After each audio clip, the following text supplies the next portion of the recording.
I mean, on Sunday too. But I've been getting a lot of stuff, man. I got two a It holster. says that we went live, actually. Where did, I'm not sure where he went, where Ted went. Well, should we stop the broadcast? Or should we just keep going? No, I mean, I guess so. Are we live? Yeah, it says that we're live. Is it playing? My battery is like dying. It's not. Yeah, we're live. It's showing in the other thing. Yeah, I'm not sure where Ted went. I've been getting a lot of stuff, man. I got two. Oh yeah, it's appearing on the feed too. All right.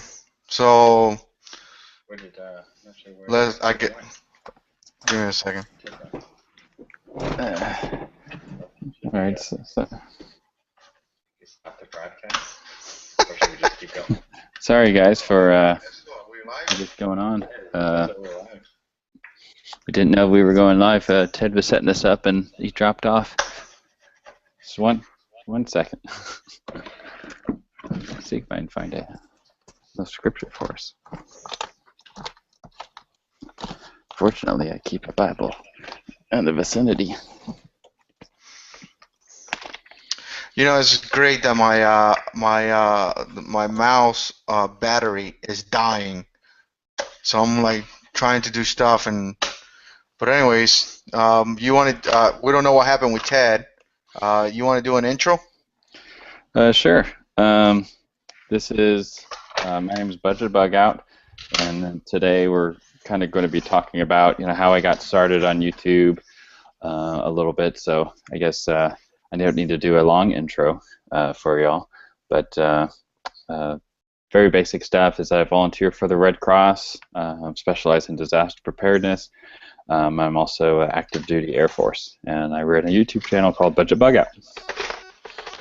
Very, very cool. And you guys know I'm JARHEADS 6, and I'm pretty much a retired Marine that decided to make videos just because he was pretty bored. And there's a lot of bad stuff happening out there, so it's good to pass information to whoever's looking for information. So I appreciate you guys watching, and like Marty said, we're going to be talking about his channel.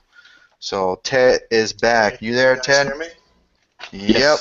Yes, we can hear I you. couldn't get the audio to work before. Sorry. No worries, and we are live as well. So don't say any mean things about me. Now everybody can see. But I have a Bible verse. Thank you so much for stepping up. Oh, no problem. So Jarhead and I put to the intro, but I'll go ahead and do the Bible verse, and then we can continue intros with you. But one of my favorite Bible verses is in Mark, and then this is chapter 8, verse 27 through 30. It says, "Then Jesus and his disciples went to the villages of Caesarea Philippi." Anyways, on the way he asked his disciples, "Who do people say that I am?" They said, "John the Baptist." Others say Elijah, and still others, one of the prophets. He asked them, "But what do you say that I am?" Jesus answered him, "You are the Christ." Then he warned them not to tell anyone about him. But one of the other Gospels talks about that the Holy Spirit revealed that to Peter. I just really like that because Peter just doesn't hesitate. Sometimes he does the wrong thing, sometimes he does the right thing. But as someone who's very paranoid and over-analytical, I really appreciate someone like Peter, and apparently Jesus did too. Very straightforward. I love it. Good stuff. So today's episode, and I want to apologize, I've got an echo, and that's what I was trying to figure out earlier, and I, for the life of me, can't figure out how to turn down the sensitivity on this mic. Wait a minute, maybe I can. Hang on. How's that? Better. It's fine. So we wanted to, a couple of weeks ago, we had a conversation with our Jarhead friend, and if he will introduce himself, we'll roll from there. or not?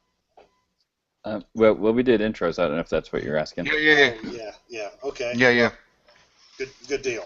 So this week we want to concentrate on all things budget bug out. And so next week, or actually in the next couple of weeks, I already have 2 tentative guests lined up. We have upcoming, we have Josh from Bourbon City Tactical. And I know Jarhead 6 is not on Facebook, but Bourbon City Tactical is a Stocking Anderson firearms dealer, and he is in the process of getting his FFL. He's going to have it here pretty soon, but in the meantime, he's selling some really cool parts, stuff that you can buy without an FFL, direct from him. And I'll tell you the kind of a deal that he's given. If somebody from the AMFAW channel was to call Josh at Bourbon City Tactical and said, I want everything to build an AR-15, he will send you everything with the exception of that lower receiver for $550. Now, those of you that have been following along with this know that you can get a lower from Anderson for $50. So that means you can literally build a quality, off-the-shelf, brand-new AR-15 for $600. That's the price of a Glock, roughly, out the door with tax. So you can have an honest-to-goodness M4 for about the same price as you pay for a Glock. And the cool part about it is you don't have to buy it all at once. You can buy that $50 lower, sit on it, buy a $50 lower parts kit, put that on, sit on it, and then buy the upper parts as you need to and assemble. So cool stuff. He's going to be our guest here in a couple of weeks. And we have Jeremy Carter from the satellite communications company I was telling you guys about before. He's wanting to come sit in with us. We just haven't been able to make the schedules mesh up. So that's where we're at with that. Wanted to tell everybody that I want to thank you all for following along with this. AMFAW just hit 1,270 subs today. And I know, where are you at today, Jarhead 6? 2,790 something, so coming up to 28. You're hitting 28. You'll be at 3,000 before you know it. And where are you at sub-wise budget bug out? 1,300 and something. 13,000? Sorry, 13,000 something. So that's pretty cool. That's some explosive growth, and that's actually kind of where I want to drill down today and focus on you. So first, let's kind of give ourselves a profile of who Budget Bugout is. So active duty, soon to be Air Force Sergeant. Am I correct? Yes, that is correct. In the Air Force. Yes. Yep. I just finished testing. I tested and I got my score back and I passed the requirement and stuff. In the Air Force, it's in other branches, I guess in the Marines and the Army, it's known as a sergeant. It's E5. In the Air Force, we did away with our sergeant rank, and now it's for E5, it's staff sergeant. For E6, it's tech sergeant. Oh, but I will be an used to have tech sergeants back in the day. Oh, okay. There used to be an E5 those 3 chevrons with a T underneath it, and that was back for non-combat MOSs. They would put the T on it, and they had a tech specialist 4. They even had spec 5s and spec 6s back in the day when it was a non-combat arms deal. But before that, they had tech sergeants, tech 5, tech 6, and I don't think they had a tech 7. I think you became a sergeant first class at 87. So groovy stuff. So and you're not really at liberty to discuss your job title, though. Am I correct? Correct. I can talk about other jobs that I've had, though, but just for OPSEC purposes, I try not to talk about the current job. Okay, so give us a rundown on your when did you enlist? I enlisted 2009 in August 4th. So I've been doing this coming up on 5 years. Yeah. And you come from a military family, though, am I correct? Yes. Both of my parents are retired E7s. They were both first sergeants. Both of them. So, and my brother and only sibling was an officer. He graduated from the Air Force Academy. He's no longer in. He finished his first term or whatever, and then went civilian and is successful in that realm. So I'm the only one currently in active duty, anyways. So as a military brat, tell us some of the places you lived as a kid. Not as many as you would think. They did their OCONUS, overseas assignments prior to my coming along. But I have lived in Eglin Air Force Base, Florida. I've lived. Oh, cool. I've lived in Maxwell Air Force Base, Alabama, Hill Air Force Base, Utah, and Tyndall Air Force Base, Florida. Once again, Florida. Eglin's nice. I mean, as a brat. As a youngster, you how old were you when you lived at Eglin? Until I was around 2.5-ish. Oh, so you don't have memories of it, because I mean, a guy your age, single, living in Eglin would be awesome these days. Yes, I've revisited, and Tyndall Air Force Base is not too far, maybe an hour or so away from it. So I'm familiar with the general area. So but for those of you that don't know, Eglin is just north of Fort Walton in Panama City, Florida, and my bride and I took a long weekend this last weekend and went to Sandestin, which is just outside of Destin there, and spent 4 days in a resort there. Very nice. A little much for me. We just wanted to kind of relax, and that's what we did. Turn off the phones and just kind of hid from everybody. Nice. But that's home of the 77th Special Forces Group in the U.S. Army, by the way, in case you guys didn't know that. And yes, there is a 77th Special Forces. Army has, I think, 3 or 4 active duty Special Forces unit, which is the 1st, the 3rd, the 5th, and the 7th. So there are 4 active duty groups, but they also, a lot of people don't understand that they have some like National Guard units that are also Special Forces group, and like the 20th is in Alabama, the 77th is right there at Eglin, and the 82nd Airborne just conducted some anti-terrorist exercises at Eglin this past weekend as well while I was down there. So cool stuff. Didn't get to see it, but it was cool anyway. I know Air Force does some special operations out there too. Well, they have the Special Operations Air Wing right there too, don't they? I'm not 100% sure all the missions. I just know people who have been there in the past. They haven't really talked about everything that they did, but I remember them mentioning the special operations that they have there. Well, they like that because it's you're in that southern subtropical region of the U.S. right there. You can really get some diverse training down there. People don't understand that the reason Camp Lejeune is on the coast, and I'm sure our friend Jarhead 6 can attest to this. And where's the other one at? At San Diego? Yeah. So they strategically place these things so that they can get these guys trained in different environments. The Marine does their desert training at 29 Palms. Army does it at Fort Irwin, which is the National Training Center out there. And actually had some really cool cross training when I was a young man with some Air Force folks. Actually got to see a live fire exercise with we do some training too. We do some training too with the Army down Virginia, Fort Pickett, and AP Hill. I spent some time. I think I spent 28 days in Pickett and 28 days in AP Hill, which is a great training facility too. Awesome. So, where did you attend high school? What was you on a military base when you went to high school? I know that there are some elementary schools that I went to they were actually on base. But as far as high schools go, no, it was just a local high school. Okay. And so, what prompted you, other than family heritage, to join the Air Force? Well, originally, because of my family heritage, I didn't want to join.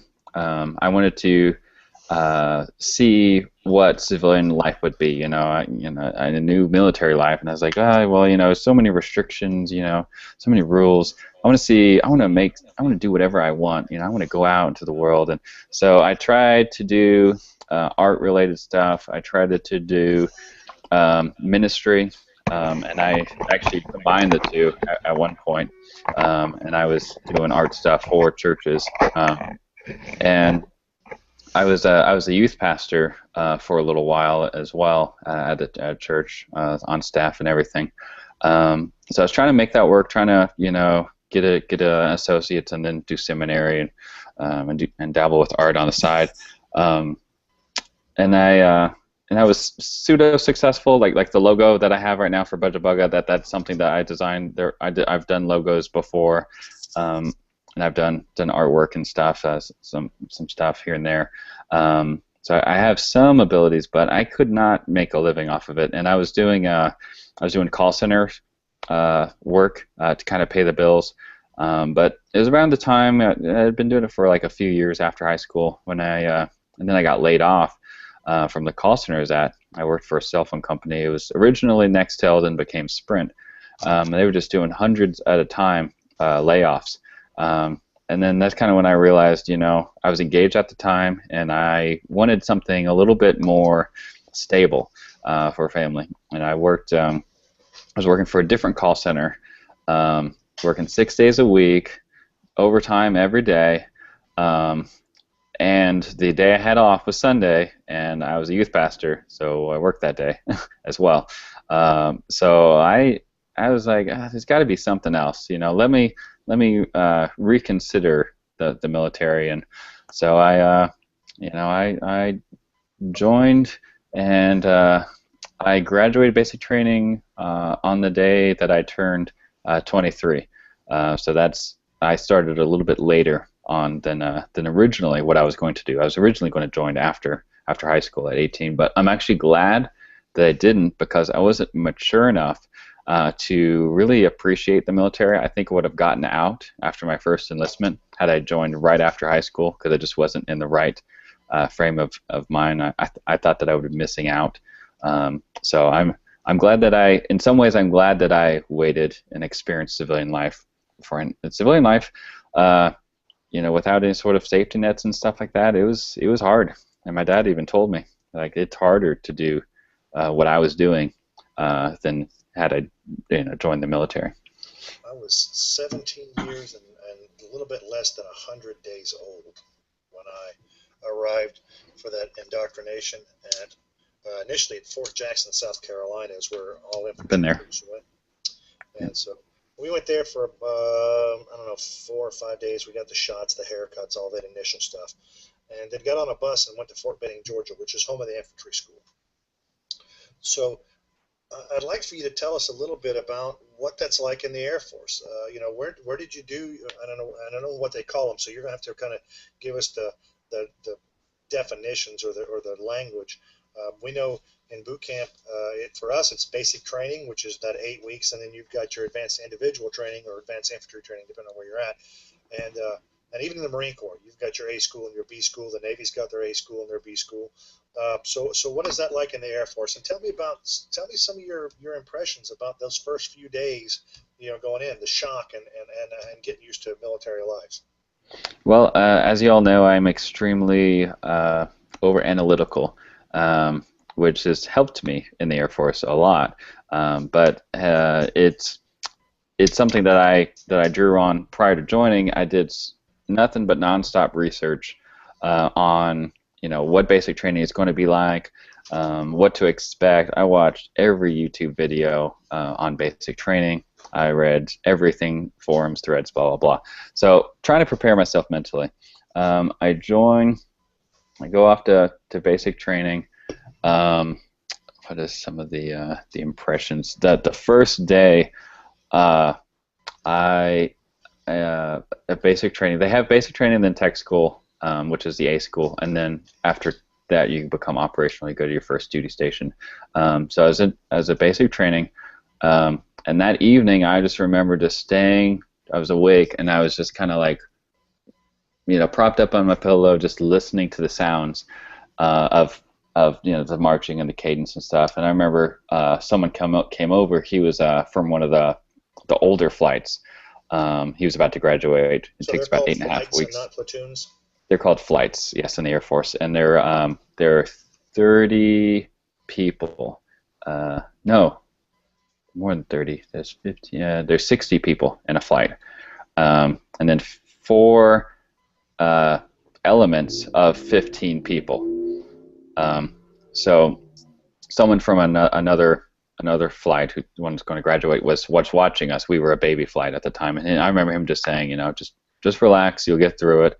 Go to sleep, get your rest, whatever, it'll work itself out. I don't believe we got any sleep that first day. We got off Yep. that bus at Fort Benning, and it was after dark. It was well after dark, and we'd been on the bus most of the day from Fort Jackson.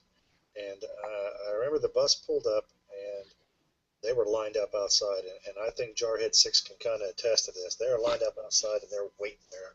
If you ever looked at a red wasp nest or a hornet's nest, and you see them kind of sitting there, right before you bump that nest, they're all twitching, getting ready to fly down on you. Well, that's kind of what they were doing. And man, they were decked out. They had the Smokey the Bear hats, and they were starched out, and the boots were shining up. And there's the old saying that, you know, if you're inspecting 40 men are also inspecting you. And these guys were squared away, and they're infantry, and they're hard to the core, and proud to prove it. All of them had a CIB on, and you understand this was in 1983. So for these guys to have a CIB on in 1983, that means they were Vietnam vets. So they'd been in for a few years, and they were hard-hitting brothers. They didn't fool around, and they lined you up quick, fast, and in a hurry. And I know Jarhead 6 there can give me an amen on that. So did you have that same shock and awe approach when you got off the bus initially? Was it the screaming, yelling, throwing your bags out, kicking you in the butt, and right down in your face kind of a thing? They do that. The best way that I've heard it compared from other branches is that the Air Force isn't necessarily as much like physical, although there is a lot of that compared to, you know, what you're used to as a civilian, you know. But Air Force is more like mind games, like there's real focus on attention to detail, because a lot of the Air Force jobs are very technical. The argument is, if you can't do this with your clothes, then how do you expect us to entrust you in $1 million aircraft, $1 million pieces of equipment, stuff like that. So there's a lot of focus on making sure that we have attention to detail, and there was a lot of just messing with people and embarrassing people and things like that. The hardest part of basic training, other than the initial shock, was kind of not laughing at people. Sure, it was difficult and things like that, but it wasn't just you. You know what I mean? That was messing up. It was everybody, and they're called TI, training instructors, because we're trying to be, different in the Air Force rather than calling them drill instructors. But our TIs would say the funniest things, telling people, that they were wrong in whatever manner. I remember one time. Yes, they did that. Right in your face, and the words that they said just cut right through you. Right. Yep. You've got 10 seconds and 9 up already gone. I laughed one time, and I'd never laugh again. I won't say what they did to me. Sergeant Lido didn't laugh again. It's funny, I went through boot camp well over 30 years ago, and I remember both my senior drill and my junior drill instructors' names and faces to this day. Yeah. That's how much of an impression they made on me, and I'm sure Jarhead 6 can remember his instructors and all their little nuances. And so, is it the same thing? They make that kind of a profound effect on you there, Budget Bugout, that you still remember their faces and names, even though it's only 5 years? I remember their teeth, because he would get up and he would be talking through his teeth at you, and he was you would think, Air Force, whatever, this kind of guy. No, this guy was gigantic, and he had basically no neck, and he was just this angry man. Do they wear the round browns, the Smokey Bear hats too? They have the Smokey Bear hat, and then if they're good enough, they have blue ropes that hang on there, and that shows that they're senior drill, yeah. Senior, so yeah. The Army you avoid those. Gold medallion on the front for the senior drill, and a silver medallion on the front for the ones that aren't senior drill. Yeah. And, the Marine Corps use belts. The senior drill instructor has a black belt. Everybody else has the regular green belt that they use since Vietnam era or whatever. Oh yeah, the LBE belt, essentially a web belt. Yep. And senior drill has now ours. They wore the web belts, but they had gold buckles on them. A gold buckle for the senior and a silver buckle and it was a big square buckle. And they were squared away. Yeah, and we were infantry, so I mean, it was a harassment course from the second you got off that bus. You didn't get any slack. They put you to bed late. They got you up early. They worked and worried you nonstop from daylight to dark, and they were in you and on you and around you and buzzing in your ear. They told you how fast to eat. Same thing. Tell me about the Air Force. How's it work? It's the same thing. It's part of me wants to relate, but I know it was so much worse for y'all than it was for me. But it was harder than I thought that it was going to be, because I was prepared, I thought, for the worst case scenario, and I'd been doing CrossFit for several months, like 4 or 5 months, every day, trying to get ready and physically ready, and it was a lot more than I thought it was going to be. CrossFit out loud to us. Yeah, this was back whenever it was, before it was big. This I liked it before it was cool, guys. Yeah, we did the Jane Fonda workout before I went in. Before it was popular. That was the final thing that destroyed in my back, doing CrossFit. Done. So what is the now the Army has the Army Physical Fitness Test, the APFT, and back in my day it was the minimum was 40 push-ups in 2 minutes, 40 sit-ups in 2 minutes, and a 2-mile run in 17:35. So what was the physical fitness requirements, or what are the physical fitness requirements for an airman to qualify? The Air Force, it's in a minute and a half, it's 44 push-ups. For sit-ups, I'm going to say it's 54, also a minute and a half. Then there's waist measurement requirements, I didn't have to worry. I don't really know. For my shape, it's real good. 60, it was 60 and 60, not 40 and 40. Okay, all right. And then for the running, you had to be. It's like I want to say like 13 and 5 seconds. You had to run a mile and a half. It might have been slightly more, like 13 and 15 seconds or something like that. I know that the requirements changed as I was entering. So I don't remember 100% what it was, but it changed to what it is now. It was supposed to be like 25 and up had a certain bracket. It's 25 to 30, and then 30 to 35 or whatever. So I was like, oh, I'm going to be here at 23, so I only got 2 years that I have to be at whatever. No, they changed it to now I have to be at the same thing until I'm 30, which kind of like So did you get a chance to do weapons qualifications?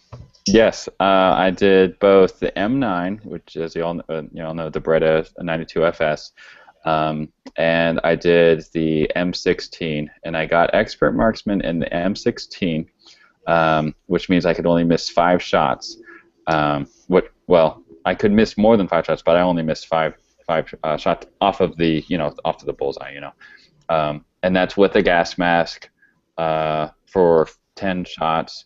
That's with different prone, crouching. What ranges were you qualifying at? I don't know. I wasn't really much into guns even at that, especially that stage, so I don't remember the yards and stuff like that. But yeah, just M9 and M16 did the different things. I didn't get extra marksman in the M9, but I came close. We had several weapons we had to qualify with as an infantryman.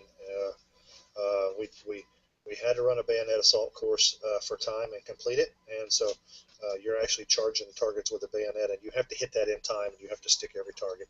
And there's a fail certainly if you don't meet the time, but you have to pass the bayonet assault course. You had to qualify. I want to say a minimum of 30 out of 40 shots with a rapid magazine change at varying ranges from 25 meters to 460 meters. We did not qualify with a handgun, ironically, in boot camp, but we did qualify with the M60 machine gun, the M203 grenade launcher, all that basic array. Fragmentation grenades, we had to qualify with frags, hitting certain targets at a range. I think you threw 3 frags, I think it was at the time. Jarhead 6, tell us about your qualification in basic training, what weapons you had to qualify on to qualify to be a Marine. Yeah, well, in the Marine Corps, you have to go through 3 months, and every Marine goes through the same 3 months. No, doesn't matter if you're an infantry guy. military police, doesn't matter. In those 3 months, you qualify on the rifle. You don't do any pistol qualifications. Typically, Marines don't do that unless they infantry on combat MOSs.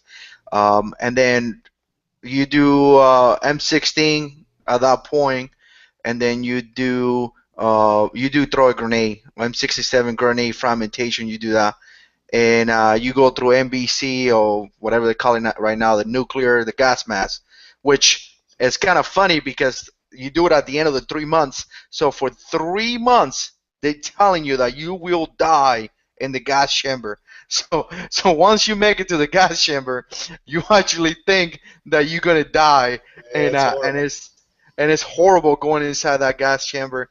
And I mean, since then I went inside the gas chamber like I don't know, like 20 times. But so yeah, M67, rifle and grenades, and the Marine concept is that every Marine is a rifleman. So everybody trains the same. After that, you get split to whatever school you go in. Either you go into tanks, infantry, or whatever you go into from there. So did you get in the Air Force? Do they have the gas chamber? Do they train you with the mask on seal and fit and all that? I think he's froze up. yeah. Yep, he's froze up. So in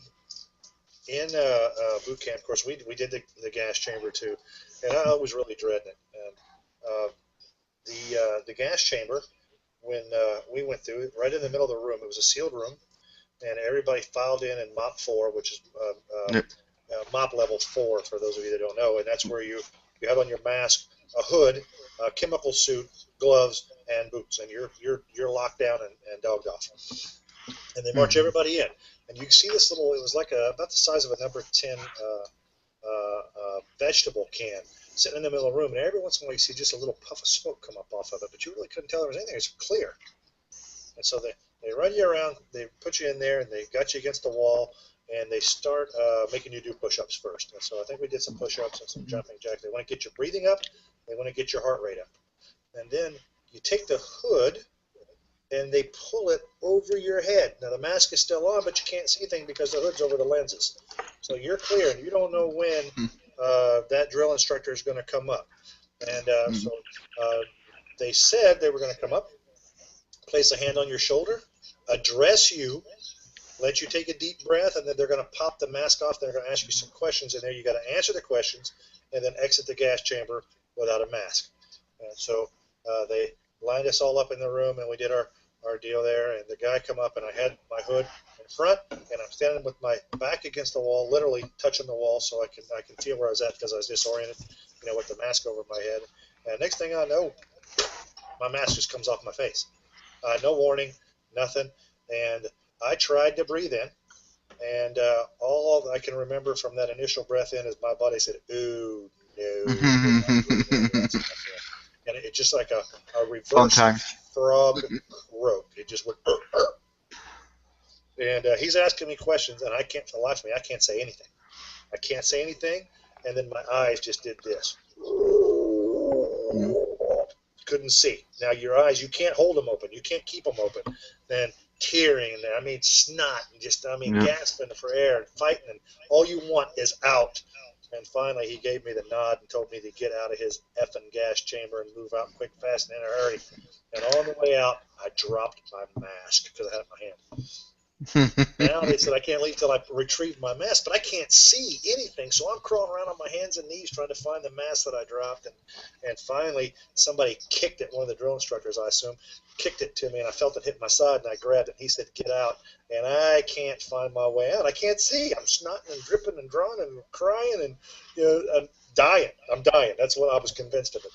And finally, one of them grabbed me by the back of my shirt and kind of just rolled me toward the door, and on out I went. And they had a shower head set out there with the water spraying into your face, and so they would move you in front of that, and the water would hit you, and you'd flush you all out, clear you out for half an hour. So, do they have that in the Air Force? Yes, they do have the. It's known as CBRN, chemical something, whatever, biological something. But yeah, it's mustard gas, I believe, or something like that. A chemical smoke is what they use, like a tear gas. Yes. Mustard gas Yeah, is tear much gas. deadly. Okay, sorry, not mustard gas. I meant like tear gas or whatever. But Sarin yeah, gas. Yeah, Yeah. because the Air Force is hardcore. Yeah, exactly. Most people don't realize this. I let people think that we're not. But yeah, they put a bunch of like little pellets or whatever, and it comes up and stuff. And yeah, we stand in line, and I wanted to be at the back of the line on purpose, so that I can get some entertainment, some amusement. I'm all about like seeking out amusement because I know it's basic training. It's not supposed to be fun. It'll be stressful and make friends. But just try to get as much fun out of you as you can. And I just kept laughing at everyone's expressions because some of these guys are bigger guys and stuff like that, and they take off their mask and they're making these faces and stuff like that, and they talking, and it was so funny. So me and my buddy, I was just like, oh, every time I was just like, oh my gosh, that one was better than the other one. No. But anyways, I knew I would eventually be that guy, and I took off my mask and stupidly inhaled after I took it off, and I just like, and you're supposed to say your reporting statements as like trainee, and I just coughed and coughed, and I was at the peak of like the worst head cold I've had in a while because you're cleaning everything with your hands, and hands get in the face or whatever, and I had a huge head cold, so it was even worse. And I was just dying, and they wanted you to do your reporting statement, answer whatever, and then I just couldn't. I just started dying, or felt like it, and then they're like, well, go ahead and leave. And then when we finally left, you're supposed to keep your arms out and just keep your eyes open, and you're just supposed to walk around. And I just kept telling myself is that there's no way that I can die from this. I just need to get through it. And that was my only thought. It was bad. Not as bad as I thought it could have been, but it was pretty bad though. Now, infantry. The cool part about being in the infantry is where a lot of our counterparts that were non-infantry, when they would get down with that, they would all get on the cattle cars or the buses and they'd ride back to the barracks. Not us. That's a negative Ghost Rider. The pattern is full. Not anymore. It's a Marine Corps order. DOD order.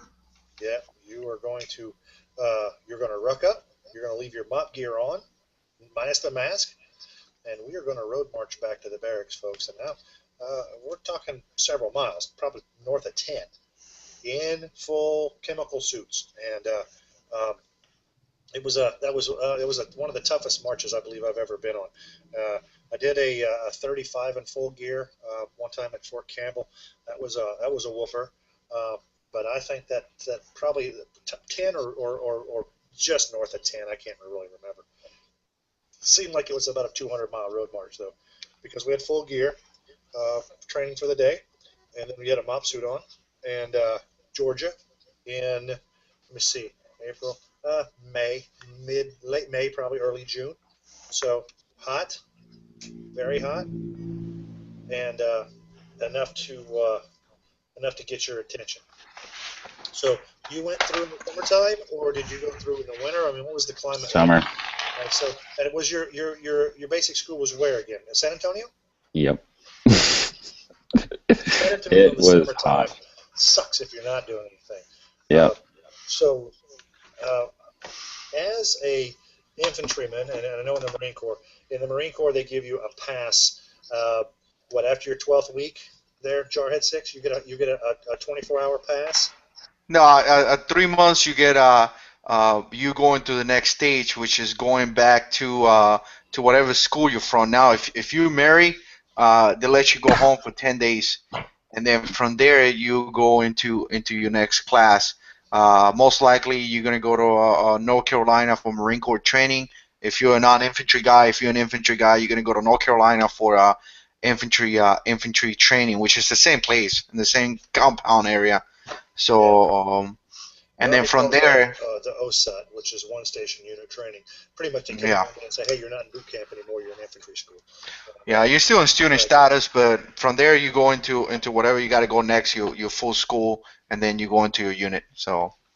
So in the infantry, in the Army, you have to graduate. Everybody in the infantry that's ever been in there knows what I'm about to say. We have AO Eagle. And AO Eagle is, if you were to ace this course 100%, I know you've seen these things. You've seen a little blue rifle in some uniforms. The one without the oak leaf clusters around, just a rifle on a blue background, that is called an EIB. That's an Expert Infantry Badge. And so there are certain things you have to do to qualify to be in the infantry, and when you finish these items, you do what they call going blue. And going blue means you get the really cool blue French Fourragère blue cord for the infantry, and then you get the cross rifles for the collar with a blue background.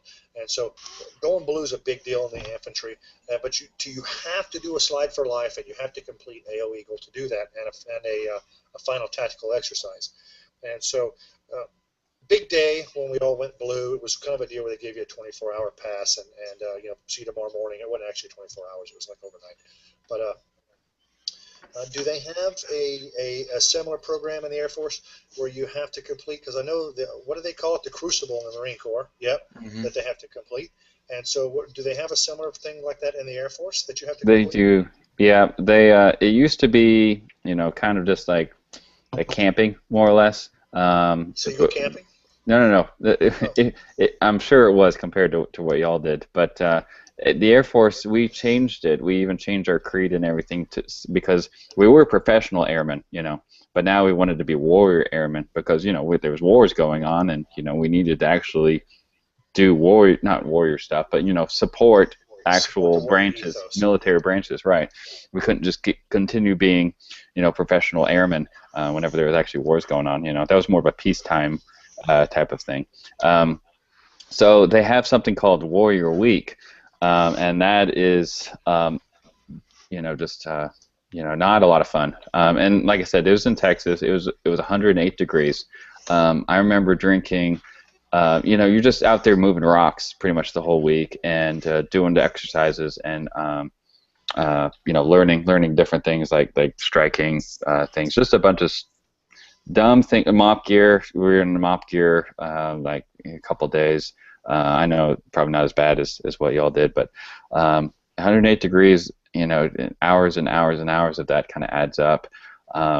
And I remember I drank 15 canteens because they had to mark on your helmet how many canteens that you drank, and I had only went to the bathroom once, and it wasn't even that much whenever I went. And the thing that got me through that was, if I keep drinking water, I don't think I can die. I don't think I can be dehydrated. Ibuprofen solves every problem. Yeah. That's what the Army said. But I liked it though, because I love camping and survival and stuff like that, and that's what my channel is kind of about. And I got to eat at Marie's 3 meals a day, and I was what's referred to as element leader. I guess it'd be maybe platoon leader or something like that. It was over 15 people, so I'm not sure what the equivalent is. But there was 4 of us, and then there was one person in charge of us 4. But I had been element leader the whole time I was in basic training, and that was Warrior Week was the week for other people to step up and fulfill those leadership roles. And it was like a vacation for me. I was like, I get to do this awesome stuff. I get to pretend like I'm doing tactical survival stuff, and I'm not in charge. It's great. Put me on top of my next question for you. Yeah. What is the single coolest training evolution you got to go through? And I'm going to put that question to both you and Jarhead 6. What is the coolest that you can remember training evolution or training school you got to go through in your military career? Let's see. I did 2 different training schools. One of them is what I'm doing now, and the other one was air traffic control. I guess air traffic control was probably one of the coolest things that I got to do. I mean, you get to talk with aircraft, not necessarily in the school, but whenever you get to your first base. And it was extremely difficult. It was the third most difficult, academically difficult career. I should say technical training, or A school, in the Air Force. Third only to EOD, which is second hardest, and then linguist, which is the most difficult. And that's when you learn the language. Y'all know that. But it was very challenging. But it was like one of those, like whenever you got it, you just felt, just awesome, because it was really difficult. And I'm not just saying that. I mean, air traffic was very difficult, and they stress you out on purpose. You have all your different flight strips, and you have 15 of them, and that tells you the information of the aircraft that you're talking to, and you're basically juggling. It's like juggling. You know what I mean? Mentally, all the different rules. Everyone wants something different. It's very fast paced. They're moving fast, and they'll just take the flight strips, just at whatever time they want, and they'll throw them across the room, and they'll say, "Keep going," and then you got to keep doing, and then they'll turn off the monitor, and they'll say, "Keep going," and then you just keep going, and whenever you got it, whenever your mind has sped up to that level, it just feels so awesome. Yeah. What was the coolest school you went through, Jarhead 6? The cooler school was Protective Service Detail. And for you guys don't know, it's kind of like a bodyguard school. And the coolest thing, I was a sergeant already, and we show up to the class, and being in combat, Iraq, the first time in Iraq, 2004. So as a squad leader, the guy tells me, "Hey, look, I want you to get this high-value target, and I want you to protect him, and I want you to go on a patrol, and I want you to go into this direction." So I say, "Okay, easy. I've done convoys, I've done patrols." And I start walking with this guy, and I got kind of like a circle around this guy, walking down, and out of nowhere, one guy comes from the side, and this guy is just like running, like this guy is sprinting towards me. And as I looked at him, I didn't even have that reaction time. The guy jumped in the air like ninja style, took a knife, of course a plastic knife, and stabbed my principal, my high value target, right in the chest. And the instructor looks at me and says, "What are you going to do now, Sergeant?" And I said, "Well, I'm probably in a lot of trouble because my guy just got killed." And that's how they started the class. But anyways, the point of that section was, I'm talking, this is like the beginning of the class, was for the instructors to show us techniques that allow us to protect one guy. And I was more into vehicle because, OIF1, OIF2 was more into vehicle mounted operations. So we were good doing leapfrogging, pushing the scow, and doing a lot of tactics. But when it came down to patrol, and Ted could probably relate to this, doing patrol on foot, it was totally different. And I'll tell you what, 2 weeks, if you ever seen the President of the United States when he comes out of the car and the Secret Service gets around him and walk with him, identifying safe areas and things like that, it was amazing. Wow, what a class, man. Very good class. So that is my coolest training. I actually went to 2 really cool ones that kind of ranked side by side with each other for different reasons.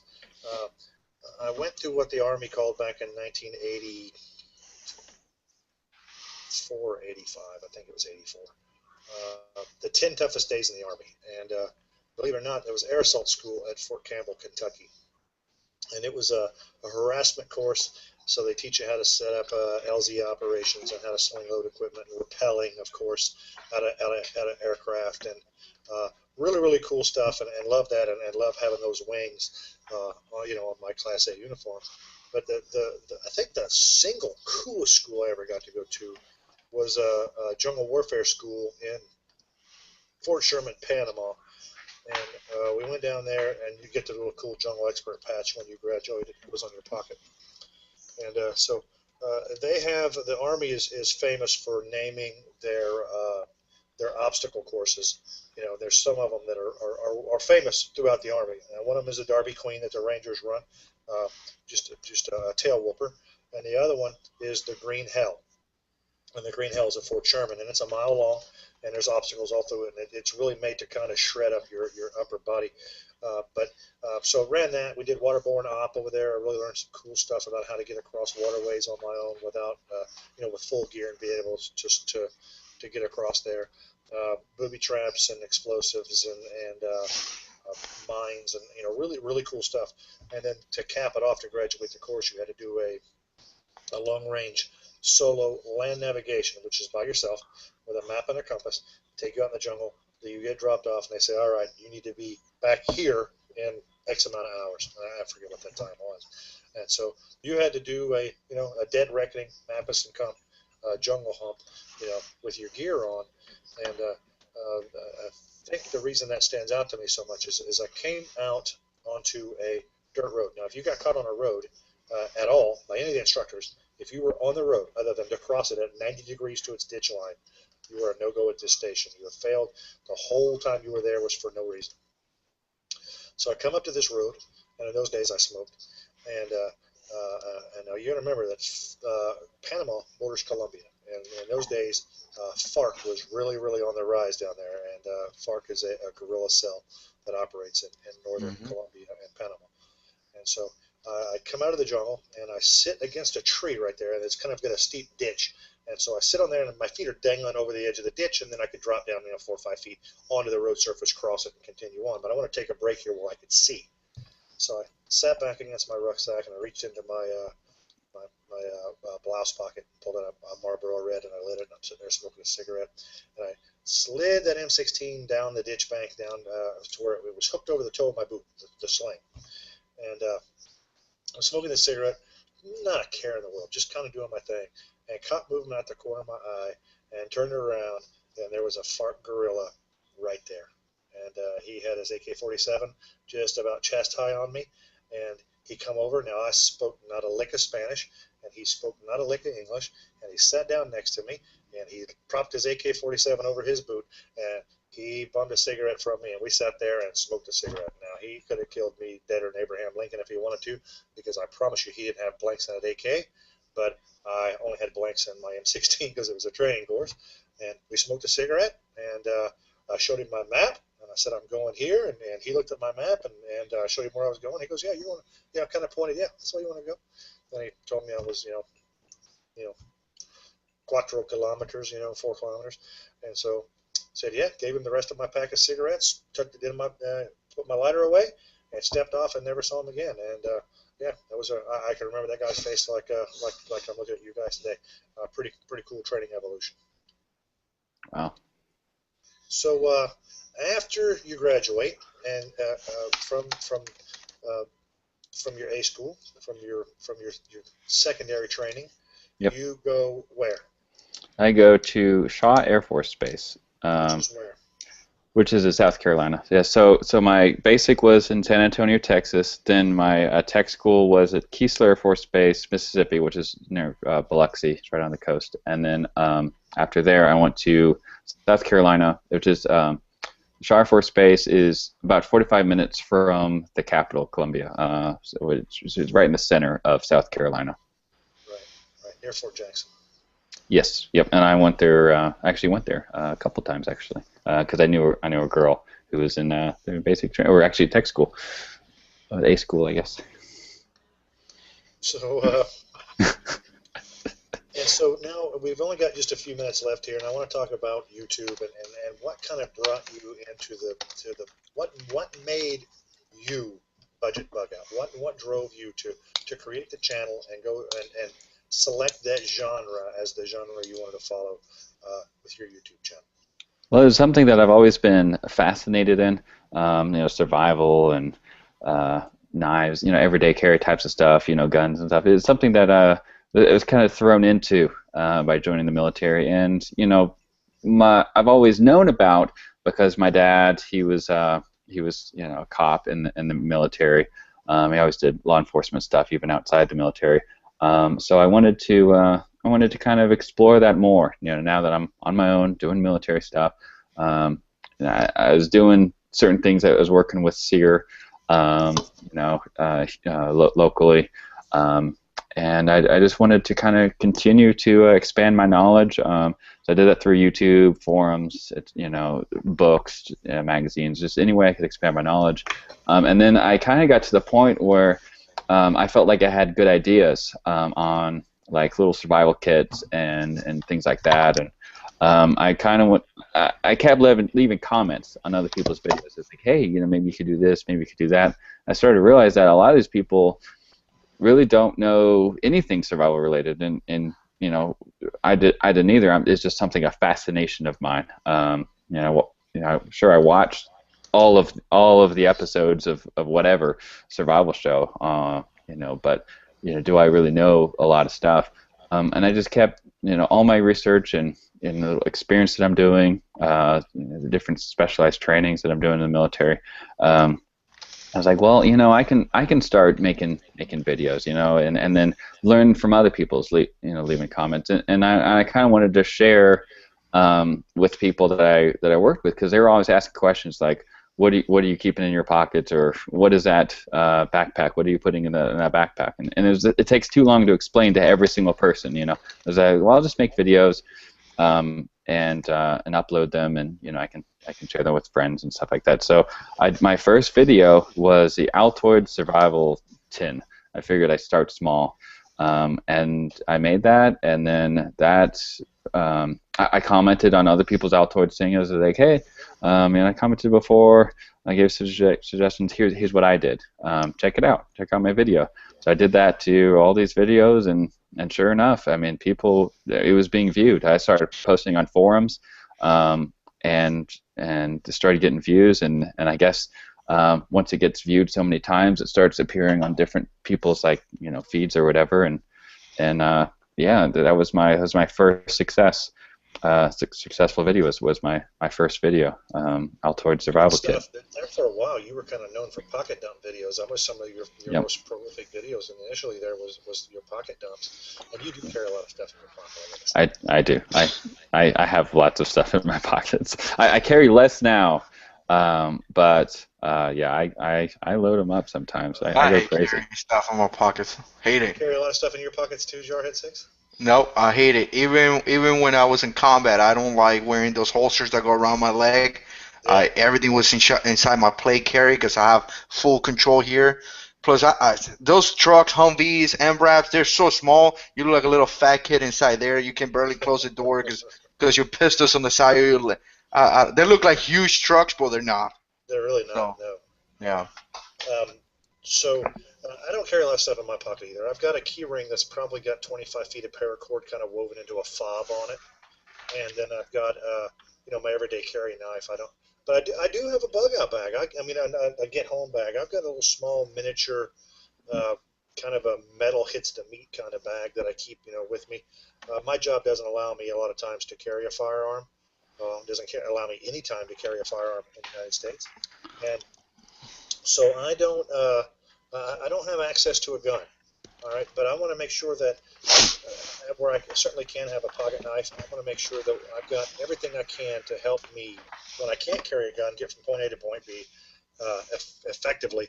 I have a small sleep system. I got a poncho liner and a mosquito net and a poncho in a stuff sack, and that always goes with me wherever I'm at, because if I got to walk home, people forget that 20 miles equals one day.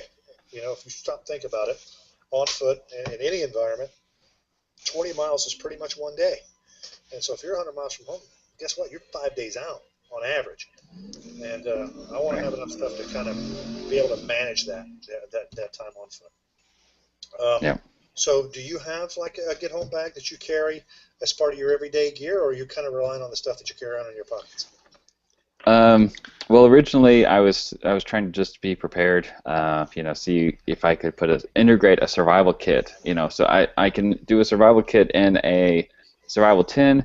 Let me now try to integrate it into what I carry on in my pockets. That was my original goal for, my pocket dump videos, and just more of an experiment. And now, I feel like I've reached a point where I do have those same capabilities that I had in my tin. My Altoid tin integrated throughout me. Fire, ways of starting fire, knives, including fixed knives, fixed blades, just all the different random things. I have stuff in key fobs, and those seem to be my most watched videos. And I started realizing that it's partly because I carry so much stuff in there, so I didn't shy away from it whenever I would do videos. My last video back when I really loaded it up on the video I did in January, and I could have done more. And you know, a lot of times when I carry that much, it's just to see how comfortable it is, if it does integrate well. But that one, I mean, it's actually, if you type in everyday carry pocket dump, it's the first video that pops up because people are like, what the heck? Check out this guy. Who is this guy trying to impress? But those things get views. One thing that I learned on YouTube is to be slightly controversial. If you're just the norm, then no one cares. You know what I mean? So it's okay to get trolls. You know, like Jarhead sometimes does. He's every time. This video is probably going to thumbs down. Probably is. Hey, trolls are welcome in my channel. Those are views. Those are views. Mm-hmm. I don't do things just for effect or anything like that. But you know, I'm not going to shy away from that. And I try to explain it in the videos where I'm like, this is just a way for you to integrate it if you choose. You don't have to carry all this stuff. I carry this stuff just for kicks, just to see what would it be like, you know. Same thing with my bags. But I do have 2 bug out bags in my car to answer your question. One's a big one, I keep in my back of my car. I have a little SUV, so I have enough room for it. And then I have a smaller one that I keep in my back seat. That's exactly what I have. That's one of the things that I think is funny. That's one of the things that I think is funny because people's like, well, you're telling me to do. No one's telling you to do anything. Yeah. You want to carry 1911, carry 1911. If you want the 40 versus the 9mm, do it. I mean, do whatever you want, but choices are good. Yeah. Choices are good. They think you're giving them orders and not advice, and that's where people get confused on Yeah. especially. Yeah. So that reminds me, there was 2 really good videos that just come out on bug out bags, kind of dueling AMFAW administrators. Jarhead 6 put out a really cool video on the gray man concept, and the Alabama Owens followed up with his own, which was very, very cool. I want to put up a challenge video probably in the next few days for both of those, because Jarhead 6 says stay under the radar, don't bring attention to yourself. The Alabama Owens says, you know, hey, look, there's a lot of military-style bags up here, Moran. I wouldn't look at a place with a military bag, so I can go with a military bag. And my reply to that is going to be, I don't think it has to do with where you live so much as to do with when you choose to bug out. If you leave 2 or 3 days into the event while everybody's still kind of in shock, you can be the gray man because everybody's leaving. If you wait and you're 2 weeks in and you're moving and you've got, you know, the children in tow, well, do you want to look like a tourist or do you want to be like a tomcat all bristled up or like a porcupine? Me, I'm going out in kit. I'm going to have a military rucksack on. I'm going to have an assault weapon at low carry, and I want them to know that they will meet a challenge if they engage us. And we're going to move deliberately and quickly through any areas that I feel are hostile. But yeah, I'm not going to take I knew Ted was an operator. I knew he was an operator. Hey, I'm a YouTube operator. So let's close out with that. Jarhead 6, do you have anything you want to plug this week? Yeah, I mean, I got a couple of videos coming up. Well, I always got a couple of videos coming up, but I got a couple of holsters videos coming out from different companies that I got some holsters, and I may have some other gear review. I got like some pouches and some other stuff coming up. So, anyways, there's gonna be a bunch of gear reviews and whatever basic comes to my mind that I want to talk about. Also, I've been thinking about this. I don't know if you guys like it or not. Let me know. I was actually going to start talking about some of the things that I did in combat. You know, I know I put some videos out, like, you know, how to waterproof your bag or how to do laundry and things like that. So I think I'm going to do some videos related to that. I think it's going to be beneficial in case of some type of economic collapse and, you know, you have to live with no support or something. So other than that, appreciate the support and appreciate the new subscribers. Do you have any more videos coming up? Any more planned videos coming up with the firearm guy? Because those seem to be pretty popular. Yeah, the last one was controversial in a way. I think I lost that one, but it's okay because I think I won the first one. Um, but me and Dan wants to put out a couple of more videos. It's just it's a little bit difficult sometimes to come out with an idea because we are pretty much the same. Like we all of us kind of in the same page in a way, like-minded individuals, if you want to put it that way. So, but maybe every 2 3 weeks, you're gonna see a video of JARHEADS 6 and the firearm guys debate. People seem to like it a lot for whatever reason. I really I, like li- it. I Yeah. like it. It's funny because some of the guys that are kind of like fan to the channel and the firearm channel, you can see them how they're in the middle and they're oh, good information. They don't really want to take a side. Yeah, yeah, yeah. So And then there's the other guys that called me an idiot the other day. He's like, "You're an idiot, Jar 6." I was like, "Okay, brother, rock on, my man. God bless you, brother."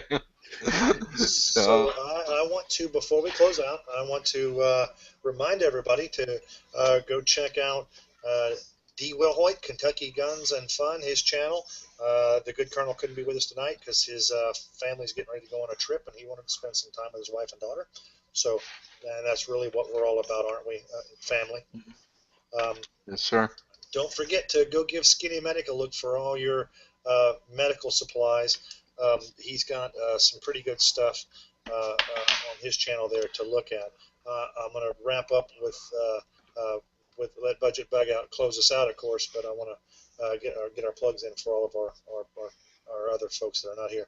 The Alabama Owens is putting content back up now, and glad to see that. And we miss our brother dearly and greatly, and can't wait for his return. I'll ask all of you folks within the sound of my voice to keep the friends and family of MH Flight 17 that was down over the Ukraine this week in your family.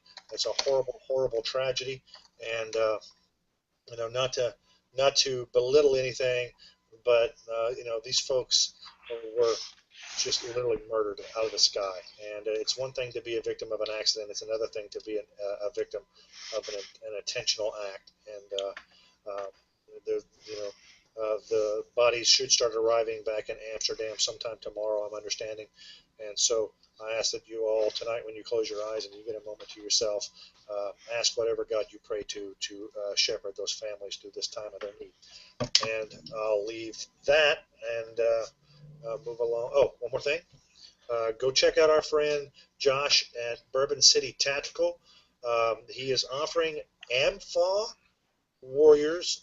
So you call Bourbon City Tactical at area code 502-507-1078. Tell Josh that you're one of the AMFAW folks, and you can get a complete build kit for an AR-15, with the exception of the lower receiver, of course, but everything else you need for $550. And then you can go to Anderson Arms, and Anderson will sell you a lower receiver for around $50, and it will ship directly to your federal firearms dealer to be transferred to you. So you can literally build a quality, really, really good AR-15 for $600. So Bourbon City Tactical and Anderson Manufacturing, two great companies. Got a website for that, Ted? Bourbon City Tactical in Kentucky, BOURBON City Tactical. And I'll put a link to his Facebook page in the description of this chat after. Budget Bugout, what you got for us, my friend? Yes, so I did just upload my most recent video today, actually this afternoon, a few hours ago. So check that out. It's my top 3 everyday carry budget knives. So these are knives that are $30 or less. So for those of you who want to either buy a nice beater knife, or if you are new to knives and you just want to kind of, take the first step without spending too much money, or maybe you just want to expand your knife collection. So that video is out. Check it out on my channel. And then as far as upcoming things go, I have reached out to Zombie Go Boom. I'm not sure if you're familiar with their YouTube channel. They have around 500,000 subscribers on their main channel. and I don't know how many, 50,000 on their secondary channel. But I know that they've been doing a lot of work with other YouTubers, and I just keep commenting on their videos and keep supporting them, and they're finally noticing me, and they're going to incorporate one of the items that I've done a product review on in one of their upcoming videos. So check out Zombie Go Boom, their YouTube channel. You get a chance to come be your guest on our chat one night. We'd love to profile them. Yes, yeah, I'm going to do that after after they upload their video and stuff like that, and they're going to plug my channel as well, and I want them to plug my zombie survival kit video, which is my most watched videos. Yeah, so I'm excited to see them do that. It's called The Trucker's Friend. So look for that episode. It's basically a all-in-one little hatchet hammer thing that truckers could use to do things. Yeah. Right, exactly. Yeah. So be on the lookout for that. The next few days, I'm not going to be able to post things to Instagram and things like that because I'm going to be flying and stuff, and I'm not going to have I'm going to have everything carry on, so I'm not going to be bringing knives and stuff like that. But I'm doing something with the Red Cross. They're flying me to St. Louis to do there's some sort of preparedness thing going on over there. I'm kind of fuzzy on the exact details. What you need to do. What's that? What you need to do. The Alabama ones, and I talked about this back when I was flying a lot, and this is right in your wheelhouse. Okay. How about a survival kit that is air friendly, that you can fly with? Yeah. That's a challenge. That is a challenge. That is one of the things that I'm going to be doing just because I am me. So I'll let you know what my findings are. Okay, cool. So yeah, that's a good idea. But yeah, that's about everything that's going on here. And y'all have any final thoughts before I finish close this out? I'm good. Just again, keep the folks and the families of the flight MH17 in your thoughts and prayers tonight, folks. They really need it. Awesome. And our leaders, they need to make better decisions.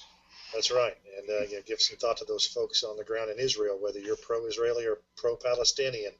There are still folks dying on the ground over there every minute. So. Very true. All right, guys. Well, I am Budget Bugout, and all my friends are warriors. Y'all have a great